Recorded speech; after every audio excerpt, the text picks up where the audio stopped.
Olá amigos e amigas infernautas, eu sou o Gabriel Paixão e bem-vindos ao canal do Boca do Inferno, sua principal fonte de terror na internet, agora no YouTube. E hoje começamos uma série especial de 3 ou 4 partes, ainda não me decidi, para nos anteciparmos a um dos blockbusters mais aguardados dos últimos tempos, Vingadores Guerra Infinita. É o ápice da terceira fase do universo cinematográfico da Marvel, que rende aos overlords da Disney uma quantidade abismal de dinheiro e nos rende algumas horas de entretenimento, com cinema lotado, pipoca cara, fanboys deprimidos ou excessivamente empolgados.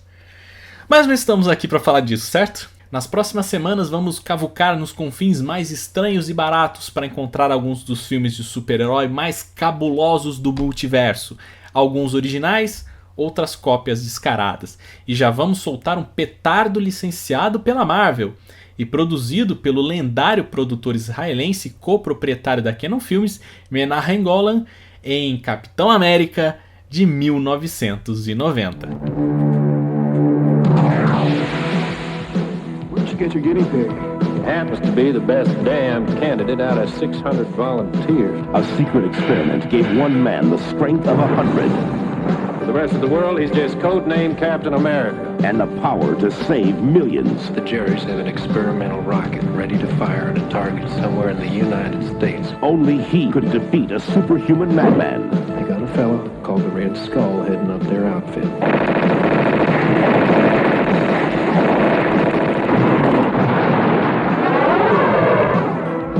But saving the world left him trapped in an icy grave until fate released him to finish a battle started decades ago. Ronnie Cox, Ned Beatty, Darren McGavin, Michael Nouri, Melinda Dillon, Kim Gillingham, Scott Paulin as the Red Skull, and Matt Salinger as the Marvel Comics hero, Captain America.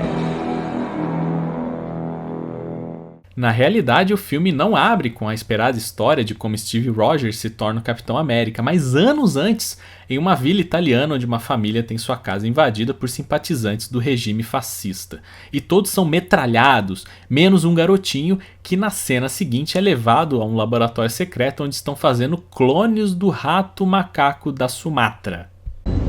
Eu entendi a referência. Não, é mentira. Na realidade, eles estão testando um soro de super força.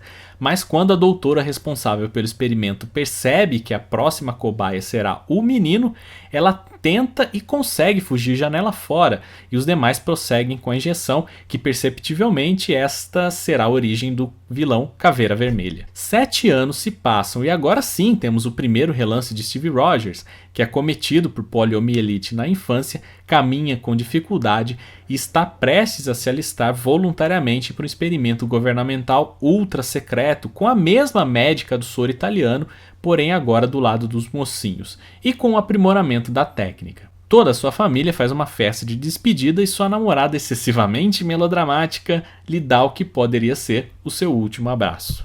A hora é chegada, Rogers recebe a injeção que é seguida por uma festa de faíscas e fogos de artifício, porém aparentemente o experimento dá certo. Só que um dos espectadores é na realidade um soldado infiltrado dos nazistas e ele se revela de uma forma bem engraçada.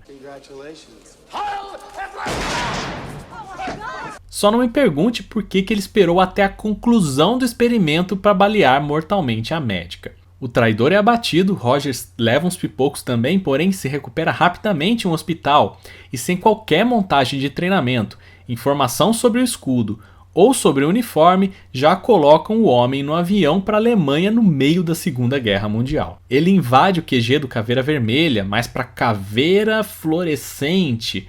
Uma breve briga acontece, talvez porque o exército americano não se deu ao trabalho de treinar nosso super soldado, ele é capturado e amarrado comicamente ao míssil que será mandado direto da Alemanha para a Casa Branca em Washington. Por quase um milagre, o capitão consegue redirecionar o míssil na última hora aos olhos esbugalhados de um garotinho que futuramente será presidente dos Estados Unidos, com uma montagem de jornais bem engraçada. Garoto local vai pro Vietnã Desde onde isso é notícia de primeira página de jornal? Mas eu estou me adiantando. O capitão cai com um míssil no Alasca. Incrivelmente, esse míssil não explode. Porém, ele acaba ferido e congelado no processo. Muitos anos se passam e uma expedição na região encontra o picolé de Rogers, que quase imediatamente depois de removido é reanimado, quebrando o bloco de gelo.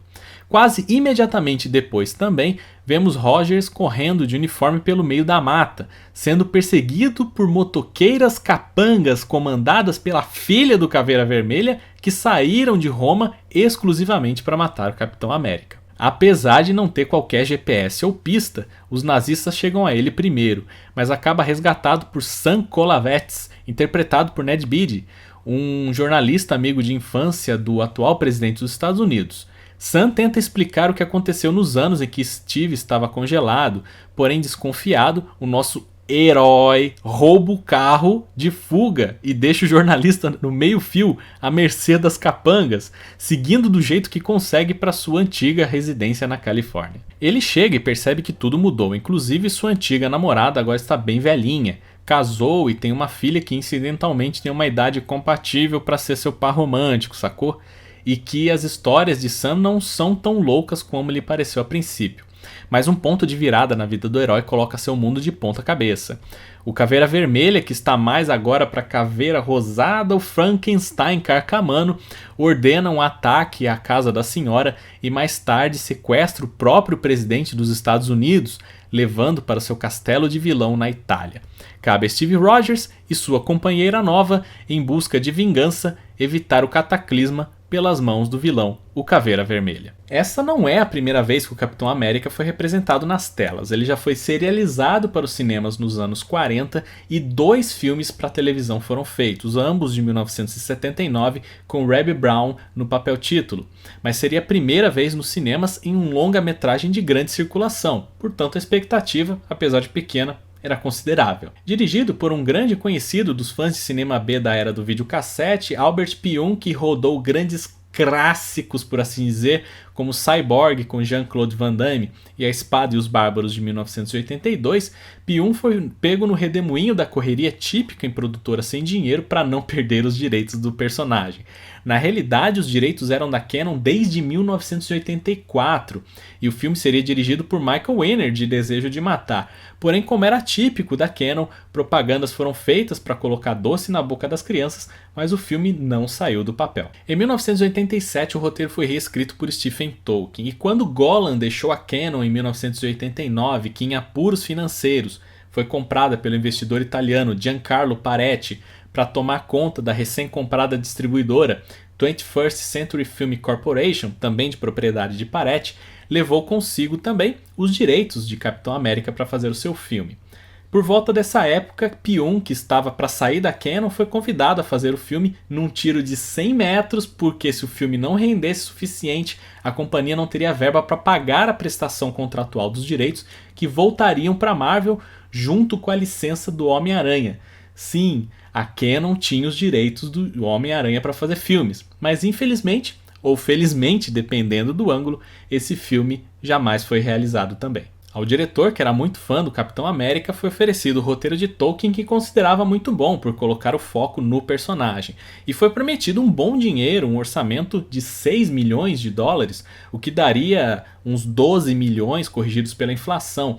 Orçamento quase 12 vezes maior do que ele teria para fazer Cyborg. Porém, não foi bem assim que aconteceu. Rodado em sua maioria na Califórnia e na Iugoslávia, Pyun alega que se sentiu extremamente pressionado porque Golan não conseguiu a liberação do total financiamento prometido junto ao banco e o fluxo de caixa simplesmente secou. Mas ainda assim, entre transportes de malas de dinheiro em espécie entre países europeus e uma escala de filmagem de guerrilha para terminar o mais rápido e mais barato quanto possível, o filme foi entregue para lançamento nos cinemas em circuito limitado, engavetado e depois lançado somente anos depois em home video. Desnecessário dizer que o filme naufragou, não rendeu lucro algum. Note que Capitão América foi lançado um ano depois de Batman de Tim Burton e ainda assim parece que foi feito 10 anos antes. O valor final do orçamento do filme é uma incógnita, dependendo da fonte que você consulta, tem números de menos de 6 milhões até 10 milhões de dólares, mas pelo valor que é colocado na tela não passava de 150 mil. Capitão América é uma produção pobre que não pôde nem bater os seus carros nas perseguições para não estourar o orçamento.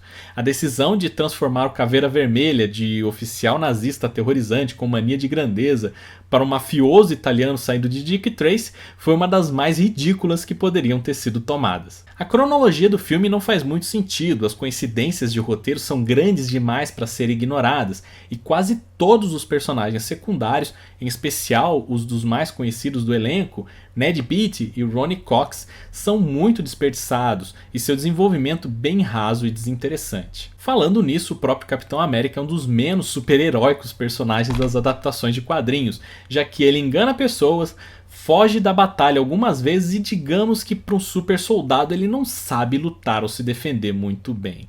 Se por um lado essas características trazem um pouco de humanidade a Steve Rogers, por outro parece que o soro só lhe deu alguns músculos e habilidade de correr sem mancar. Ele é gente como a gente demais para ser um herói, especialmente o símbolo do sonho americano. Essa abordagem infelizmente muito se deve aos problemas de orçamento, que impediram que o script, que tinha várias cenas de ação, fosse rodado na sua plenitude. Assim ele precisou ser direcionado para coisas mais baratas de se fazer, como diálogos e conversas calmas, e o uso do uniforme e o escudo o mínimo possível para poupar com efeitos especiais. O elenco faz o que pode com o que tem e por isso merece reconhecimento.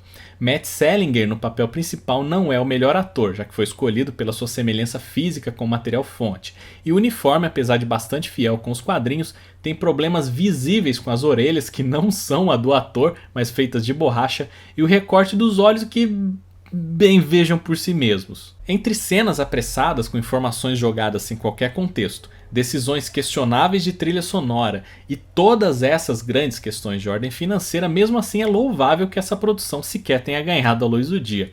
É um produto retrato da época em que foi feita e que trata com material fonte com até relativo respeito. As cenas realizadas nos anos 40 até que também foram bem feitas, mas eu acho que muito da reputação ruim do filme é sua raiva mal direcionada. É possível rir dos seus defeitos sim, e é só por isso já acho que você deveria dar alguma chance. Mas talvez, apenas talvez, você possa achar algum entretenimento genuíno em sua inocência e nos bons nomes do elenco, que é um bônus. Essa versão mais malandra e raquítica do Capitão América você encontra no YouTube, inclusive dublado. Procure por aí, você talvez não se arrependa. E por enquanto é só, pessoal. Gostaria de agradecer a sua visita e se você gostou, não esqueça de deixar o seu like, de deixar o seu comentário e compartilhar com seus amigos. Gostaria de agradecer especialmente aos apoiadores do Padrim do Boca do Inferno, que a partir de R$1 por mês ajudam ao site e ao canal a se manter no ar. Se você cogita ser um apoiador, o link está na descrição. Lembrando que o site bocadoinferno.com.br possui críticas, artigos e notícias atualizadas diariamente com o melhor do cinema fantástico. Semana que vem a gente volta para mais uma nova review, mais uma review de super-heróis. Até lá, te vejo na semana que vem. Tchau!